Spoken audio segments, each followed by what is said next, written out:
മുന്നിലായൊര പക്ഷി തൻ തൂവൽ പറന്നു വീണു. കാറ്റിന്നലകളിലാലോലമാടിയ കാണാകിളി തൻ കിളുന്നു തൂവൽ. താണു താണങ്ങനെ പാറി വീണു മെല്ലെ ഞാനതെടുത്തു തലോടി നിന്നു. പൂവുപോൽ പൂവിളം പട്ടുപോലുള്ളൊര തൂവലിൽ തന്നെ ഞാൻ നോക്കി നിന്നു.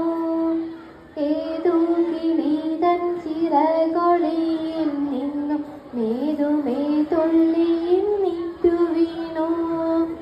ഏതൊരു പൂമരക്കൊമ്പിലേക്കു ചേക്കേറുവാനാ പക്ഷി പോയിരിക്കാം. ഇല്ലറിയില്ലെനിക്കൊന്നുമേ ഞാനിത ചില്ലലമാരയിൽ കൊണ്ടുവച്ചു. എന്നും ഉണർന്നു ഞാനും മരത്തെത്തുമ്പോൾ എന്നെ അതാർദ്രമായി നോക്കും പോലെ. എന്നും ഉണർന്നു ഞാനും മരത്തെത്തുമ്പോൾ എന്നെ അതാർദ്രമായി നോക്കും പോലെ. എന്നെ അതാർദ്രമായി നോക്കും പോലെ. നന്ദി.